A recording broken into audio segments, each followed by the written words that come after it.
আসসালামু আলাইকুম। ওয়ালাইকুম সালাম। আপু কি নাম? মিতু। মিতি আপু কেন আসছেন এই ভিডিওর সামনে? এই তো ভালো মনের মানুষের জন্য পাশে থাকবে, বিপদে হেল্প করবে এরকম আর কি। বিয়ে শাদী হয়েছে আগে? না ভাইয়া, বিয়ে হয় নাই। মধু খান নাকি রেগুলার? না না, সেসব না। তাহলে কি কণ্ঠ এত সুন্দর কেমনে করলেন? আমারে শিখাবেন? ও আতে কণ্ঠ সুন্দর হলে এটা আমার প্রবলেম কোথায়?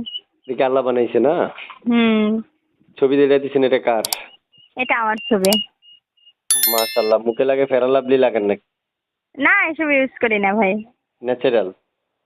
হুম। অনেক সুন্দর, আপনি বুঝতে পারছি। প্রিয় দর্শক যারা যুক্ত আছেন আমাদের সাথে, তারা এই আপুটার সাথে কথা বলতে চাইলে স্ক্রিনে দেওয়া নাম্বার থাকবে, এই নাম্বারে যোগাযোগ করবেন বা কথা বলতে পারবেন। বিয়ে করতে চাইলে করতে পারবেন। আজকে ভিডিওটা তাদের জন্যই প্রযোজ্য যারা বউ রেখে গোপনে প্রেম করতে চাচ্ছেন, বা যারা চাচ্ছেন আপনারা আপনার বউ আছে কিন্তু বউ প্রেম করতে দিচ্ছে না, বিয়ে করতে দিচ্ছে না, আজকে ভিডিওটা তাদের জন্য উন্মুক্ত।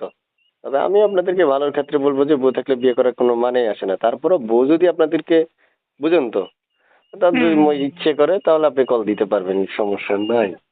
তো প্রিয় দর্শক, এই যে আমরা স্ক্রিনে একটা নাম্বার দিয়ে রাখছি, এই নাম্বারটা হচ্ছে তার, ছবি একটা আছে সেটাও তার। তারপর এই নাম্বারে কি কোনো ইমো, হোয়াটসঅ্যাপ এগুলো কিছু আছে? না না ভাইয়া, সেসব নাই।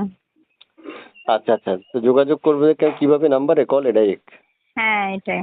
আচ্ছা আচ্ছা। তারপর শুনতে চাচ্ছি যে আপনি কেমন বয়সী মনে মানুষের জন্য আসছেন? যেরকমই হোক, সমস্যা নেই। দিবাচ্ছার মানে ধরেন দুইটা ছেলের বাবা বা একটা ছেলে একটা মেয়ের বাবা আছে, এরকম কিছু হলে হবে? দুইটা কেন, পাঁচটার বাবা থাকলেও কোনো সমস্যা নেই। পাঁচটার বাবা থাকলেও সমস্যা নাই?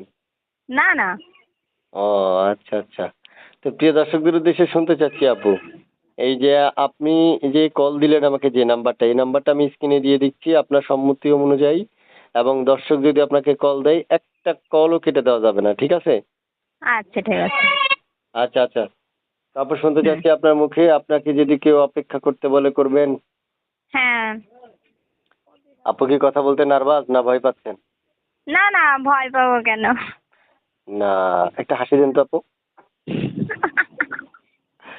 মাশাআল্লাহ, আপনার হাসিটা কিন্তু খুব কিউট, অসাধারণ।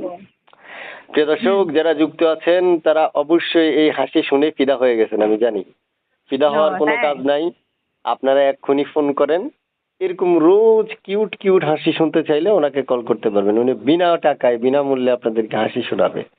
বিশেষ করে আমি তো বললামই, বউ আছে প্রেম করার দরকার নাই, আর বউ নেই তো প্রেম করতে পারেন। তারপরও যদি আপনার মানে ওরকম ইচ্ছা হয় করেন, আমি বাধা দিব না, করেন, অসুবিধা নাই। আজকের ভিডিওটা তাদের জন্যই, কারণ হচ্ছে আপু তো কল রিসিভ করবেই। আপনি 8টা 10টা ছেলের বাবা হন বা মেয়ের বাবা হন, বিয়ে আগে 10টা করেন, কোনো সমস্যা নাই। 11টার টাইমে হইলেও ওই আপু রাজি আছে, অসুবিধা নেই। আপু হুম। কিছু বলবেন? না ভাইয়া। আর একটা হাসি দেন না। আর হাসতে পারবো না ভাইয়া। এই তো হাসি দিয়ে দিয়েছেন, আমি দেখছি না। আচ্ছা, ঠিক আছে আপু, ভালো থাকেন, হ্যাঁ। আচ্ছা ভাইয়া। ওকে, আল্লাহ হাফেজ। হ্যাঁ, বাই। দর্শক, আপনারা কেউ অবশ্যই অন্য কোনো মতলবে ফোন দেওয়ার কোনো মানে আসে না। দেখেন, একটা মেয়ে প্রতিবেদনে কখন আসে, হয়তোবা কষ্টের কথা বলবে, এই জন্য হয়তোবা আমি হাসি খুশি রাখি সকল যারা এই ইউটিউবে আসে প্রত্যেকটা মানুষকে। দেখেন এদের মনে কিন্তু অনেক কষ্ট, এই যে আমি অনেক কথা বললাম, এগুলো হাসার জন্য বলছি। কেন বলছি? যাতে কষ্টের কথাটা না বের হয়। এই কষ্টের কথা শুনতে গেলে আমি আবার ইমোশনাল মানুষ, তো যে কোনো সময় মনে করেন যে কোনো দুর্ঘটনার সম্মুখীন হয়ে যায়। তো এই জন্য কষ্টের কথা শুনতে আমি রাজি নাই। তাই আপনাদের প্রয়োজন স্ক্রিনে দেওয়া নাম্বারে যোগাযোগ করে তার সাথে কথা বলা। তো আপু ভালো থাকেন, হ্যাঁ, আল্লাহ হাফেজ। আচ্ছা ভাইয়া। ঠিক আছে, আমার জন্য দোয়াও